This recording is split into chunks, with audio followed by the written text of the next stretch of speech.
Buenos días a todos. Soy Patricia Paladini, cofundadora de DIC Consultoría, y estoy encantada de poder participar en este panel como moderadora.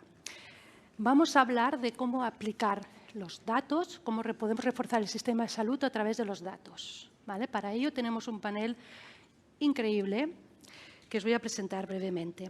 Por un lado tenemos a la doctora Ana Mayafré, ginecóloga, que trabaja en la clínica Sagrada Familia y la clínica Eugene.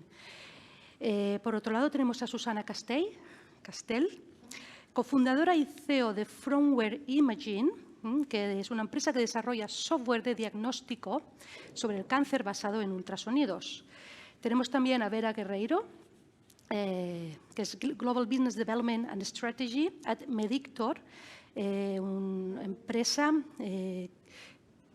que desarrolla un asistente médico basado en inteligencia artificial para triaje clínico y diagnóstico. Y finalmente, Marina Igual, que trabaja en NTT Data, que es la sexta empresa mundial de servicios tecnológicos enfocados a la mejora de salud, también a base de inteligencia artificial. Ellas tienen todas un currículum increíble que voy a pedirles que os expliquen y que haga una breve introducción de todo lo que hacen. Si queréis empezar, por ejemplo, Vera. Sí, gracias. Es siempre una pregunta bastante complicada, ¿no? Pero de una forma muy sencilla. Yo llevo más de 10 años trabajando en lo que es Digital Health.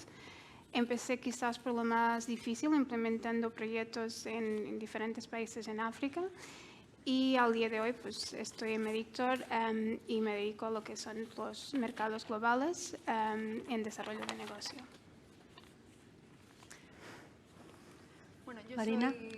soy genetista y científica de datos. Estudié aquí en Barcelona genética y comencé a colaborar pues, en proyectos de investigación relacionados con el análisis de datos para la generación de modelos predictivos aplicados a la medicina personalizada, el descubrimiento de nuevas variantes genéticas relacionadas con la generación de cáncer. Y bueno, tras mi época aquí en Barcelona, fui a Madrid a hacer un máster de Ciencia de Datos y Biología Computacional. Estuve colaborando también en el proyecto PESA, que fue un proyecto impulsado por el Banco Santander. Hasta el 2015, el mayor proyecto de Big Data de Europa. Y luego ya me pasé al ámbito privado, pero todo relacionado con la ciencia de datos, la generación de algoritmos para reforzar y mejorar toda la aplicación y la práctica sanitaria. Bueno, pues yo estudié medicina en el Clínic, en la Universidad de Barcelona. Luego hice la especialidad en ginecología en el Instituto de Sceaux y empecé haciendo el máster de patología mamaria y senología, pero luego cambié la carrera y me dediqué a la reproducción asistida. Formo parte del comité de genética de la clínica Eugene. Y también he colaborado desde la pandemia con asesoramiento y como médico, como profesional en plataformas de telemedicina como DocTV y Medicocentro. Y ahora estoy empezando a estudiar un poco el máster de bioinformática. Susana. Hola, yo soy Susana Castell. Actualmente soy la CEO de Fromware Imaging. Como bien han dicho, es una empresa que nos dedicamos a desarrollar software para el diagnóstico de cáncer de mama a través de datos provenientes de ultrasonidos.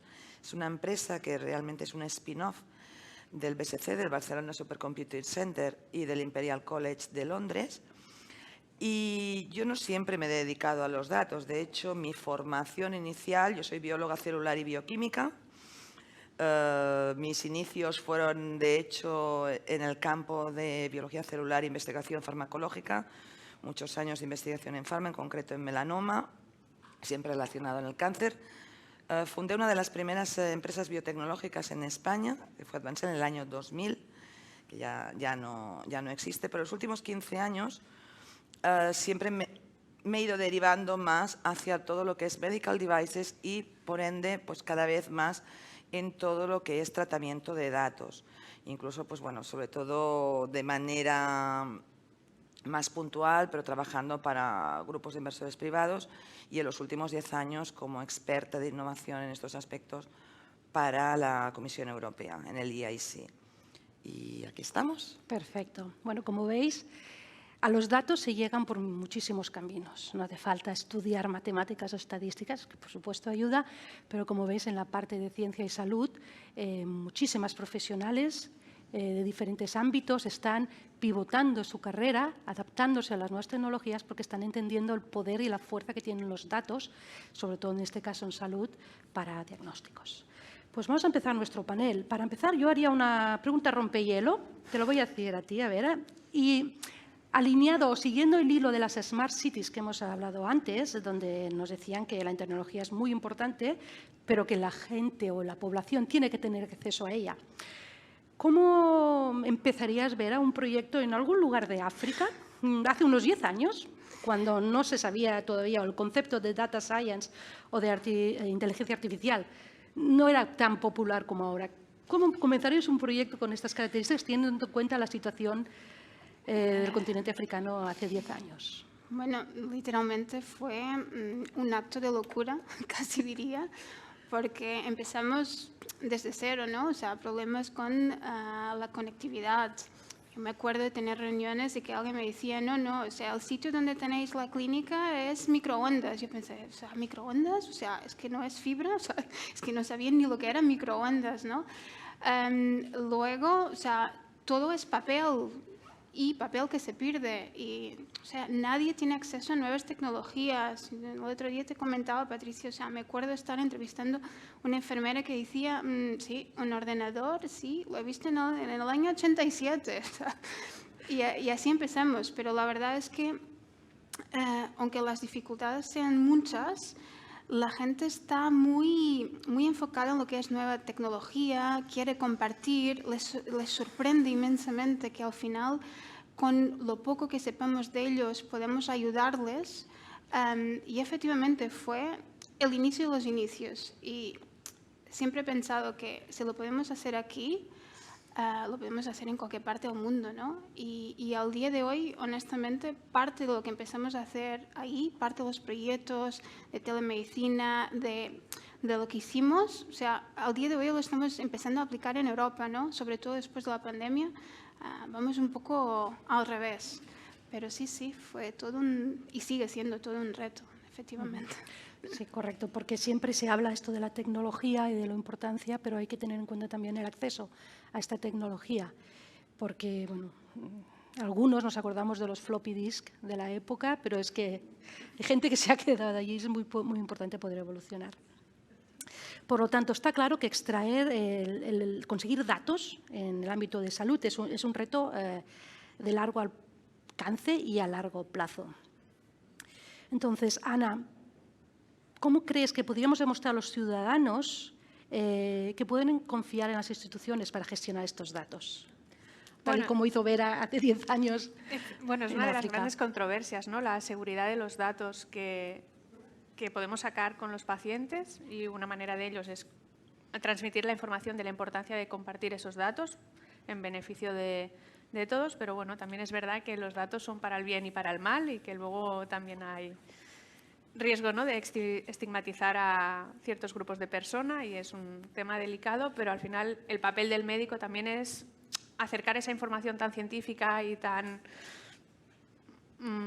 matemática, ¿no?, y de tantos datos al ámbito de la visita, ¿no?, para que sean conscientes de todo el trabajo que hay detrás y de la necesidad de esos datos. Porque ha habido muchos estudios, se están haciendo estudios que están como muy enfocados a los datos, pero quizás se pierde un poco el rol o la necesidad de tener el médico, que es el que sabe de cuáles son las preguntas que hay que hacer a esos datos. Bueno, eso es el otro, ¿no?, que al final, al igual que las clínicas, yo pienso que tendremos todos que incorporar un data team en los hospitales y en las clínicas para trabajar de manera transversal. De la otra manera, tener un médico que te permita ver en qué punto es más eficaz una pregunta o realmente qué necesitamos los médicos para optimizar, o a nivel clínico qué es más práctico, ¿no? Es importante tener ese feedback médico para que realmente toda la investigación que haces y todo el trabajo que hagas al final se refleje en un beneficio para el paciente. Perfecto.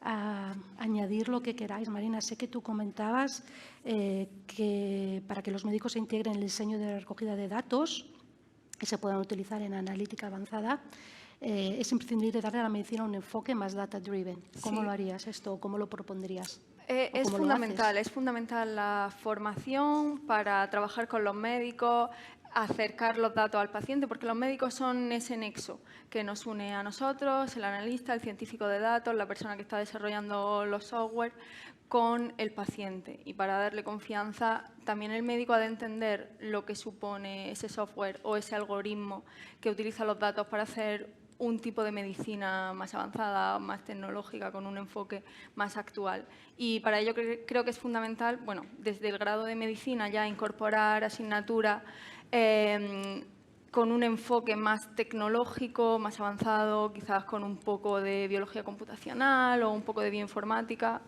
Y luego también, por parte de las instituciones, creo que tienen que fomentar la formación de los médicos y los profesionales sanitarios, que ya comienzan a estar en contacto con estos algoritmos y que a veces se muestran un poco recelosos o no tan confiados.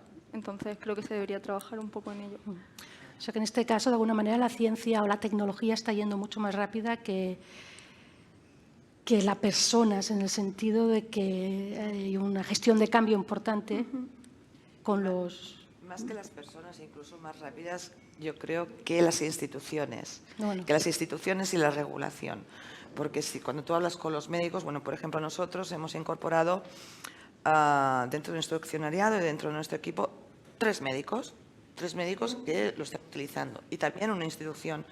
Pero tenemos aquí 2 tipos de datos. Uno de los que estamos hablando, que son los médicos, los que recogen de sus pacientes a través de cuestionarios o a través de observaciones, lo que sea, que también yo creo que los médicos no son reticentes, incluso vais al médico y veis que lo van incluyendo, etcétera. Sí que hay médicos que son conscientes de que eso pues, se queda ahí, pero luego, ¿qué pasa con todo este grupo de datos? Ya, por ejemplo, lo que hacemos nosotros, que ya es un dato objetivo que viene de una máquina, yo creo que quizás en este aspecto no tienen tanto miedo para una finalidad concreta, pero cuando hablamos a nivel de global data, de decir, se puede sacar muchísima información a nivel poblacional de todo esto. De hecho, todos estos estudios que se están abriendo ahora, que estos son tan famosos en los últimos años, de las diferencias entre mujeres y hombres en según qué patologías,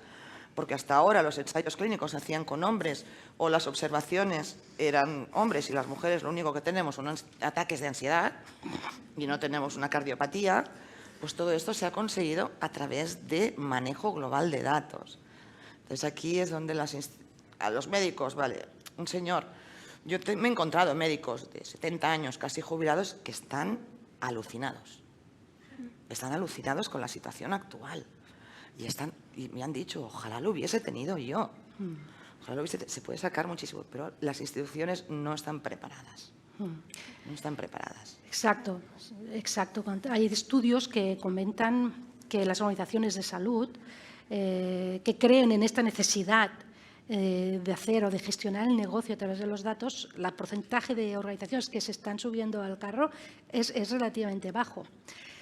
Tal y como decías, ¿cuáles son estas limitaciones que se están encontrando estas instituciones que les cuesta? Entiendo que también hay un cambio generacional, pero esto ya no es excusa. Yo no creo que sea tanto a nivel de cambio generacional, porque yo me lo he encontrado a nivel de todas las edades. Muchas veces la dificultad, y además la dificultad es muy diferente, en según qué país, en según qué zona e incluso en España en según qué comunidad autónoma. Esto ya nos va complicando las cosas. Europa es especialmente complicada.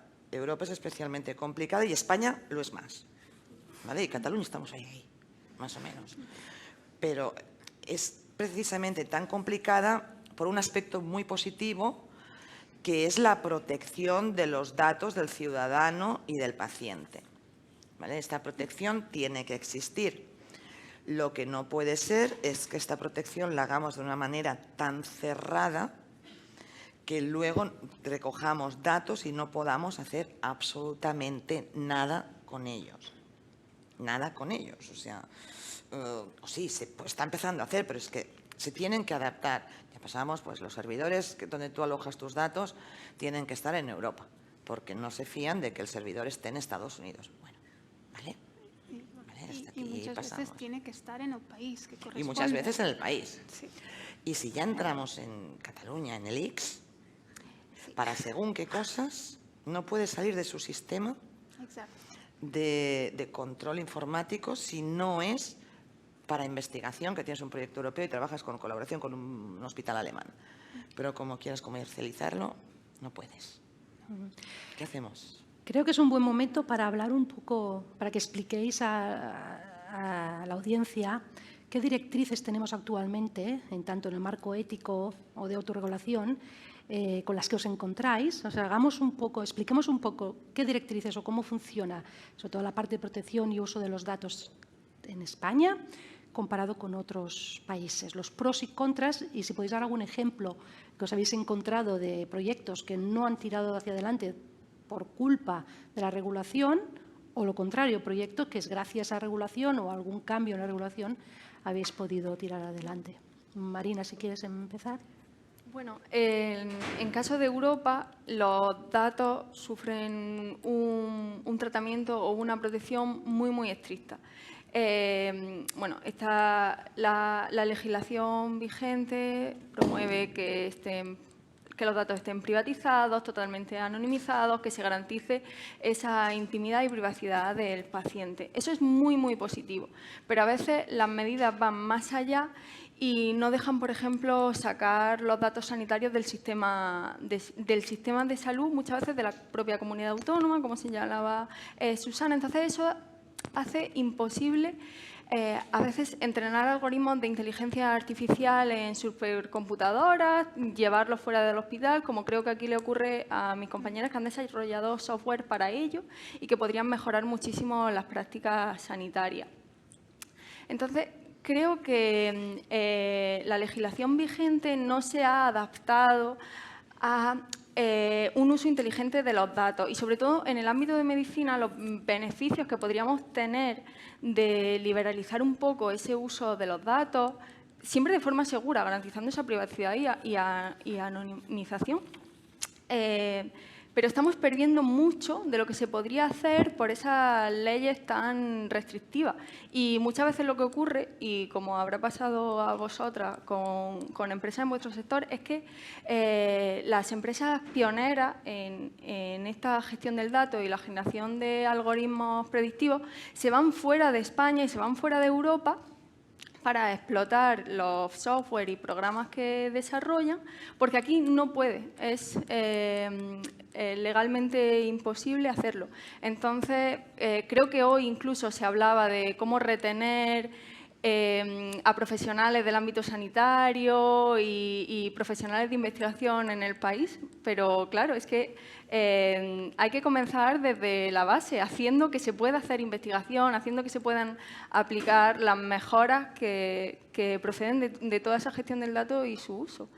Además, creo que se trata los datos clínicos, que muchas veces son datos moleculares, secuencias de ADN, secuencias de proteínas, se los trata como una geolocalización o como algo tan sensible como la identidad de género o la inclinación sexual de una persona. Vale, todo eso, por supuesto, se protege, pero es prácticamente imposible rastrear a alguien o juzgar a alguien por una variante genética. O sea, la mayoría de los casos sirve pues, para predecir enfermedades, pero no se puede unir con la identidad de la persona.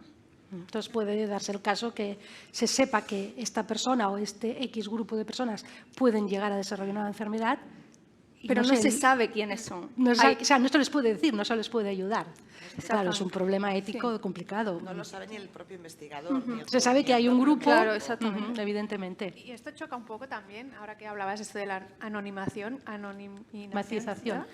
con las aplicaciones de salud, ¿no? Que cualquier mujer puede introducir sus datos de ciclo, que al final recogen un montón de información y tampoco tienes muy claro dónde van esos datos y hasta qué punto están anonimizados.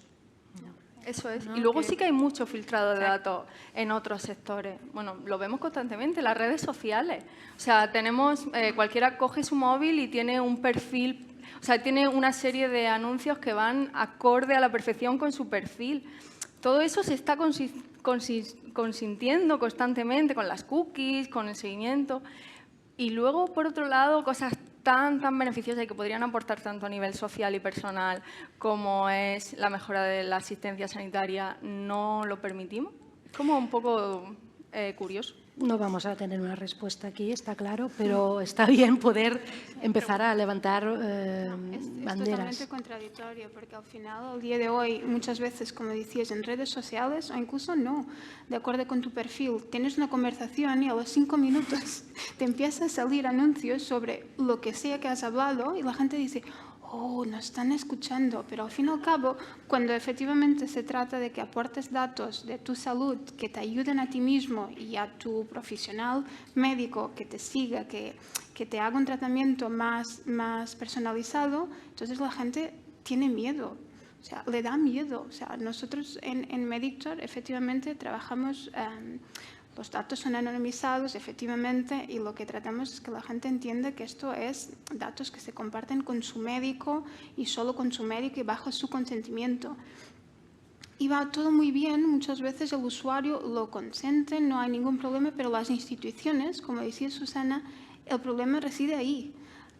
Y por mucho que digamos si es GDPR compliance, HIPAA compliance, es como si eso fuera un obstáculo en sí mismo.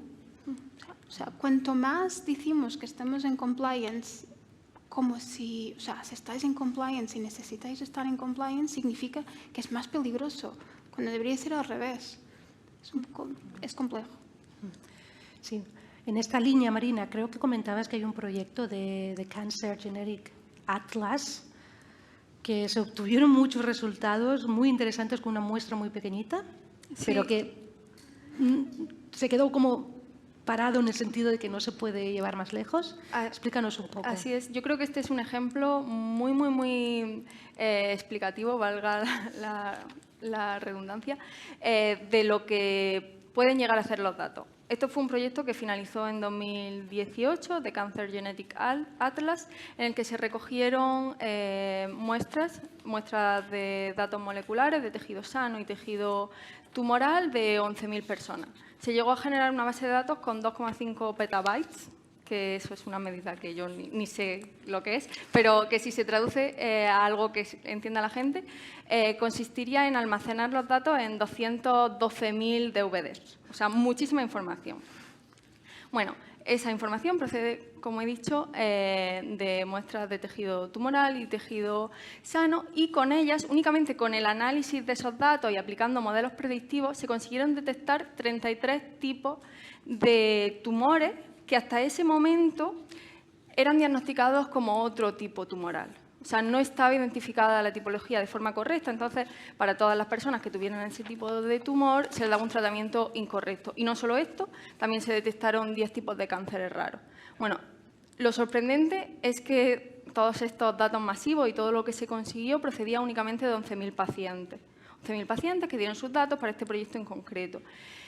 ¿Qué podríamos hacer si integramos los datos moleculares que son recogidos, qué sé yo, a nivel nacional, donde cada año se diagnostican aproximadamente 200.000 pacientes con diferentes tipos de cáncer? Pues lo que podríamos hacer, pues creo que no se puede medir ahora mismo, pero por supuesto supondría mucho. Supondría enriquecer muchas investigaciones, enriquecer el sistema público sanitario, enriquecer interacción entre grupos de investigación, sistema sanitario. El problema es que se llevan a cabo proyectos así, pero se queda todo en el ámbito de investigación. Pocas cosas luego se aplican a la clínica y pocos modelos de los que se sacan de esas fuentes de datos al final se aplican a la clínica. Entonces hay que dar ese paso, pero hay que favorecerlo, por supuesto, por medio de la legislación. Correcto. En línea de esta falta de globalización de los datos, ¿por qué no hablemos un poco de los sesgos de género? Y no solo de género, sino también de prototipos que se han utilizado, de historial tipo, como la persona caucasiana, masculina, etcétera, que de alguna manera se ha basado la historia o toda la investigación hasta ahora se ha basado en esto, en este perfil, y ahora, gracias a los datos, podemos empezar a identificar las diferencias de las diferentes etnias o de los diferentes grupos. Ana, ya sé que tú estás en un ámbito muy femenino, evidentemente, Pero entiendo que esto también os habéis encontrado con... Hombre, totalmente. De hecho, las etnias, ¿no? Como decía Marina, ¿no? Los estudios que puedes hacer en un grupo no tienen por qué poder extrapolarse en tu población, ¿no? Estudios que se han hecho en América por el tipo de población, de obesidad, de diabetes, a veces no los puedes aplicar aquí en España, que tienen una dieta totalmente diferente. Y en las mujeres pasa lo mismo, ¿no? Como comentaba antes Susana, ¿no? Que en el hombre normalmente se diagnostica el infarto 12 horas antes que en una mujer, porque en las mujeres se atribuye el dolor torácico a ansiedad de manera mucho más frecuente, ¿no? Y ahí hay un sesgo de género muy importante, un ejemplo muy básico, ¿no? Pero igualmente, no sé, yo que me dedico a la reproducción asistida y hacemos también estudios genéticos de portadores de enfermedades, pues participamos en un estudio que hacías a la persona autoidentificarse con una etnia y hacías un test genético y al final hoy en día también está muy mezclado. O sea, gente que se autoidentifica de una etnia concreta tiene un genotipo totalmente que no tiene por qué ser de esa etnia. Entonces eso a nivel genético también es un tema a investigar y a tener en cuenta. Sí. Bueno, nosotros lo tenemos bastante en cuenta. De hecho, no solamente a nivel de etnias, porque claro, al final trabajando en mercados globales, o sea, hacemos lo que llamamos la localización clínica y la importancia de tener un estereotipo por los diferentes mercados donde trabajamos. Y muy recién acabamos por incluir el no binario como un género, porque llegamos a la conclusión de que no solamente nos lo pedían, no es el caso de España, nos lo pedían como era una necesidad clínica requerida por los profesionales, o sea, para tener más información y más específica sobre un determinado paciente. Pero efectivamente yo creo que es un largo camino aún por percoger. Sí. Sí, creo que el problema de esto, del sesgo de género y el sesgo introducido también por diferencia de etnia, etcétera, va a ser difícil superarlo porque llevamos muchos años y siglos acumulando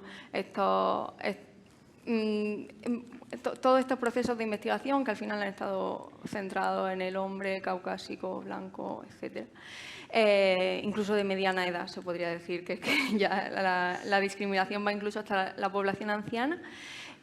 Pero creo que también estamos en el punto de solventar los problemas que ya se vienen arrastrando. Como decía Susana, los ensayos clínicos hasta el 1994 la FDA lo hacía únicamente con hombres. O sea, 1994. Esto supone después de las Olimpiadas. Sí, el mayor volumen de medicamentos que tomamos hoy en día no han sido testados en mujeres.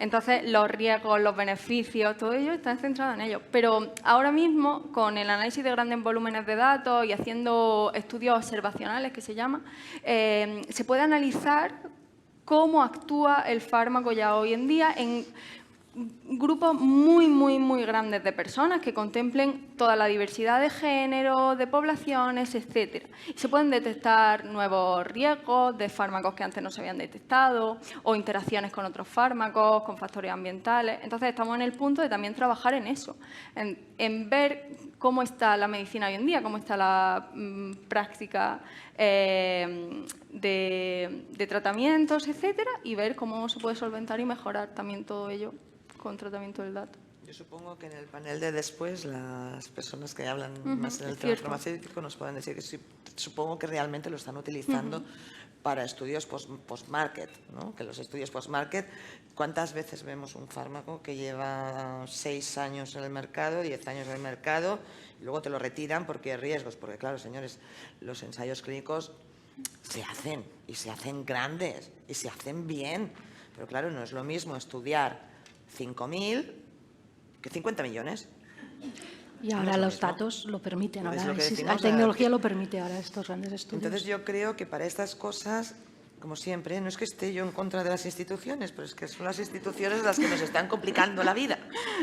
Cuando tú realmente es una empresa, una farma, tiene que salvar, ¿no? También las instituciones, porque tiene que hacer un ensayo post-market, pagar, y entonces que esos datos estén dentro de un ensayo. Pero ya a nivel global, a nivel dentro de un de un sistema de salud ya es más complicado. Por lo que me ha llegado, la Comisión Europea está ya alerta de decir, Dios mío, le hemos pifiado. O tenemos que corregirlo un poquito. Que toque al crusto a los Sí. diferentes Sí, pero no es instituciones. fácil, ¿eh? O sea, No es fácil. yo estoy criticando, o nosotras estamos Constructiva. criticando constructivamente, pero no es algo fácil. Hay que llegar a un equilibrio entre una cosa y otra. Nos quedan 5 minutos y vamos a hablar de lo último tema que tenemos así previsto, que es cómo ha influido la pandemia, vamos a ver la parte positiva de la pandemia, en todo este cambio de concepto de los diferentes sistemas y las diferentes instituciones y también en los diferentes profesionales de la salud a la hora de gestionar y entender la importancia de estos datos. Marina, nos comentabas que hay un programa llamado EU for Health que ha ayudado mucho a que, de alguna manera, los profesionales empiecen a darse cuenta de la importancia de tener estos datos, tenerlos limpios, tenerlos bien recogidos y globalizarlos. Así es. Bueno, la pandemia, por desgracia, ha puesto en evidencia que tanto el sistema sanitario como el sistema de vigilancia epidemiológica, que son los encargados de decir hay un riesgo para la salud pública, pues eran muy, muy débiles, y eran débiles porque no estaban apoyados y respaldados por sistemas de inteligencia artificial que gestionen el dato y que prevean el riesgo. Entonces, ha puesto en evidencia todo esto y, claro, las instituciones públicas han reaccionado, por suerte, como Se ha ido bien, la claro, pandemia. han reaccionado, pero quizás tarde. Y, bueno, y la Unión Europea ha impulsado este programa que bueno, comenzó en el 2021 y pretende extenderse hasta 2027 y ha puesto un fondo de 5,3 billones de euros para impulsar todas estas medidas de las que estamos hablando. Una gestión del dato más inteligente, más global, facilitar el acceso, facilitar también esas interacciones entre empresas privadas y públicas, puesto que tenemos mucho que aportar a los sistemas sanitarios y creo que unas instituciones sin las empresas pues, no podrían salir adelante. Y bueno, y por todo ello creo que se está revolucionando ahora mismo el paradigma sanitario y que estamos en una situación positiva pues para hacer cambios, puesto que, bueno, que al menos hay un respaldo económico y quizá hay mayor voluntad que si no hubiera ocurrido esto de la pandemia. Sí. No sé si queréis añadir algo, Ana. Bueno, que a nivel médico ha sido para los pacientes, ¿no? Con la telemedicina y todo el descubrimiento de los wearables, ¿no? Que pueden mejorar a través de la inteligencia artificial o de la prevención, la hiperfrecuentación de los sistemas de salud. Y bueno, que eso ha sido gracias a la pandemia, ¿no? Que nos hemos puesto las pilas, empresas privadas, sistema sanitario, para darnos cuenta de la importancia de la colaboración, ¿no? Ya sea con empresas de este tipo, startups que aparecen. Sí, efectivamente, para nosotros que llevamos 10 años en el mercado, de repente todo el mundo, ¿qué hacéis? ¿Inteligencia artificial? ¡Wow! Igual lo podemos utilizar. Y efectivamente tuvimos un pico de trabajo y de demanda absolutamente extraordinario, ¿no? Ahora la cuestión es, llegados a este punto, ¿cómo lo mantenemos? Porque está muy bien durante la pandemia, pero ahora hay que hacer el trabajo duro, que es mantenerse y solidificar. Bueno, aquí estaremos, ¿no? Muy bien, muchísimas gracias a todas. Como resumen, yo quisiera remarcar el cambio que hay, que la gente, las profesionales se dan cuenta de la importancia de los datos, que se está viendo las limitaciones éticas y legales, que esto también es bueno, que se entiendan para poderlas cambiar, que las instituciones de alguna manera empiezan a cambiar y sobre todo también remarcar la importancia de nosotras como profesionales adaptarnos y seguir estudiando y seguir entrando en zonas o saliendo de la zona de confort para poder abrazar todas estas oportunidades que los datos nos están dando y que que van a ser el oro líquido del futuro, como ya se ha comentado. Muchísimas gracias.